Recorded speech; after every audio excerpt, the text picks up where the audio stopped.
Hey everybody! So I got some good news for the homestead. We are going to be increasing our homestead now. So a friend of ours is getting rid of 3 of her female ducks.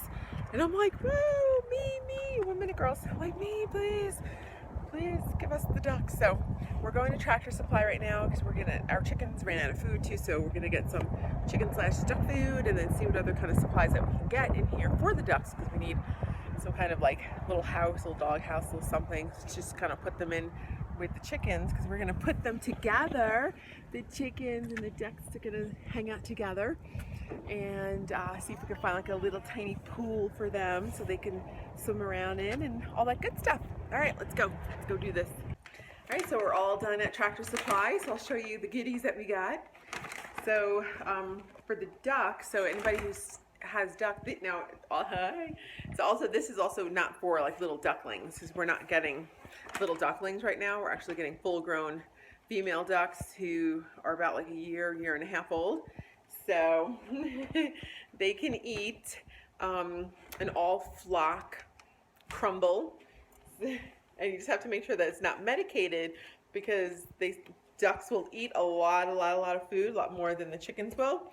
So if you get a medicated feed, then the ducks can over-medicate themselves and you can get them really sick. So you don't want your sick ducky. So we ended up getting, I didn't see the brand that I wanted, because I like to get more of like a natural brand, so I didn't see the brand that I wanted. So I ended up getting another brand, which I'm not too happy about, but at least, you know, my chickens will at least have some food right now, and then I can just look online and then see if they can ship it to the store for my next go around. But it's it's an all flock crumble. And then the omega egg maker, I like this one because it adds, you know, a lot of omega fatty acids to your chickens and your ducks diet, and then not only is it going to get inside the chickens, but it's also going to get inside the eggs and make some yummy, delicious, healthy eggs. And for right now, because right now with the house that we're in, we're not doing too much to the house that we're in right now, so I wanted to just get like something small and convenient for right now, but useful for the ducks in the meantime, until we can actually do what it is that we really want to do, which is eventually what we want to do is build a pond that's stocked with fish, and then the ducks could be on this pond swimming and having a blast. So in the meantime, so don't judge, in the meantime, we got this smaller, I don't know if you can see it here, let me kind of like back up, the smaller container, oh, she's dripping food in there, this smaller container that we could fill up, and it's only 3 ducks, so we could, you know, fill this up halfway or whatever, and they can have a little thing just so that way they can get in there and kind of swim around in the wintertime and get their beaks wet and get their face wet and all that good stuff. So because they need to be able to get their face wet, and also, you know, they're ducks, so people think, oh, it's too cold, but yeah, they're ducks. So every morning we're gonna fill this up, because right now I don't have a heating system for it to keep the water from freezing overnight. So we'll just dump out the water at night and then just refill it up with some fresh water for them in the morning. So this will be their little pond, their little swimming pool. Like I said, don't judge until we can do what we want, which is the big grandmama one. One huge important thing about getting animals is you need to predator proof your property. So the run is pretty predator proof, which is great. But the only part that we have issues with is right where the gate closes at the run. There's like this little gap, and it's a big enough gap where a raccoon did this in the past. You saw one of our videos before. Remember that raccoon video? You can click on it right above here. That the raccoon skimmied its fat little body between this little gap of the fence and the top of the fence, from the gate to the top of the fence to the top railing, shimmied his fat little body in that thing and got into the run. And because, you know, we thought our run was predator proof until that day, we never completely locked up the chicken coop. Like the chickens had access to go in and out of the coop, even at night if they wanted to. You know, the door was like, could be like a little bit cracked, and they could just push on it, open it up. And same with the door, the side door to collect the eggs, has like latches there, but we wouldn't lock it because we're like, what's going to come over here? Well, until that day, you know, like I said, so now we completely lock it. This is hardware cloth, and I just needed a little bit, so I didn't get like a big roll of it, but you can see the measurements on this one. Here's so funny, Joel. So I got this, and then we got these fencing staples. Let me show you these here. Got these fencing staples so we can staple it. Well, you know, staple it. It's not with a stapler, just a hammer. You can see the hook, you can see them inside, and we can hammer these into the wood frame of the run, so that way that it has a good anchor. So that way they can't pull on it. It's not going to be able to rip the wiring, but they can easily kind of like pull and try to pull it apart. So we have to anchor it really good. A good rule of thumb is if a kid, like say my child here, Juliana, 7 years old, if she can pull apart and oh, that's right, you're not 7 anymore, you're 8. What am I talking about? Oh. Mommy brain. So if a rule of thumb is if a kid can open it or like manipulate it, and so can a raccoon, because you know you see raccoons, they got fingers and they can do all those crazy stuff with his fingers. So they can open latches and things like that, and which they did with our run too. We have like a little flip latch. They lift that up, and we have a lock on that too, so it can only lift up so much. It won't lift up all the way to open up.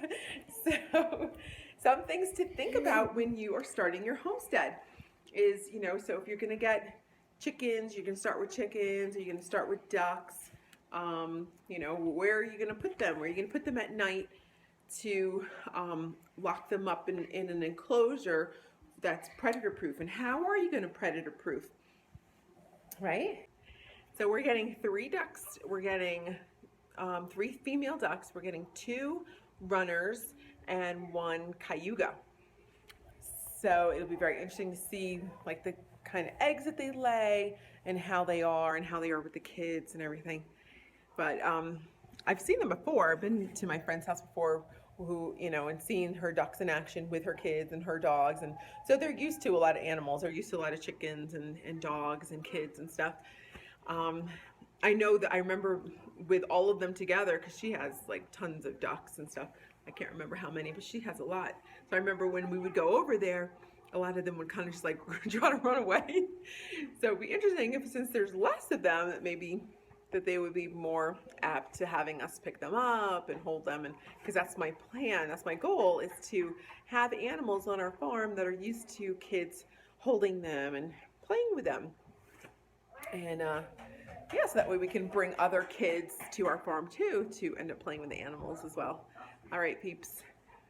Peace out. I'm gonna go because I need to eat some food, and we need to finish up some more school, and we got to go to dance in a couple more hours, so we got to do some other things right now. All right, as we get set up with all the stages of getting the ducks, I'll show you some more videos too of that, and I'll see you next video. I'm so excited. My friend is here, and she is giving us 4 ducks. So this is the beginning of our increasing our homestead. It's like, they're so cute. Oh my god. Oh, look at them. They're like, we're stretching out like our wings out.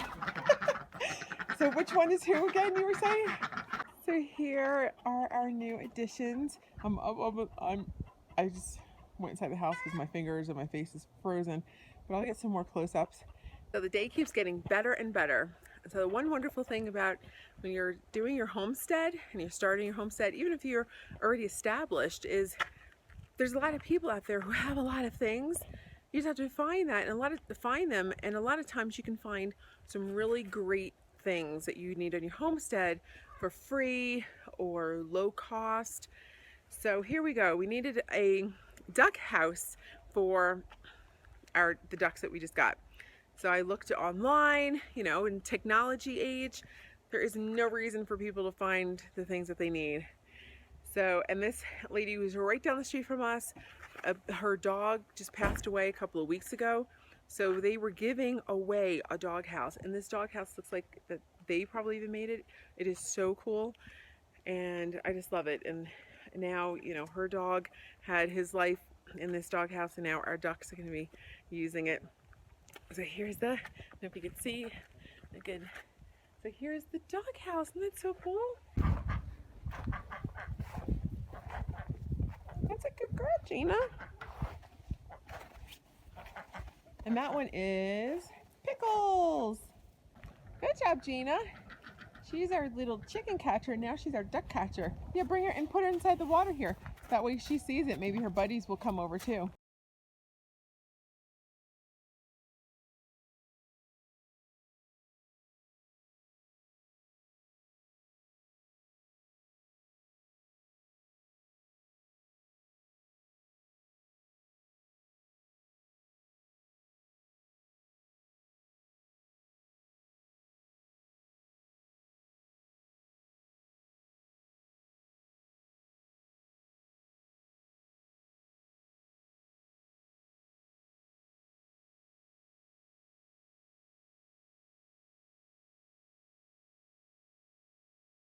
Funny, so this is the first time I've seen the ducks with the chickens together.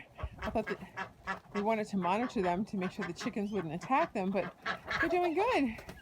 Like, that's what you wanted. She just went in. That's perfect. Daisy kind of nudged her in. Good job, Daisy. That way she could be with her buddies. Good job, Daisy. Yes. Good girl. They're so cute. The coffee clutch. So let me see, Gina. What did he show me? Hold your hand. This is the joys of being on a homestead, is you get dirty.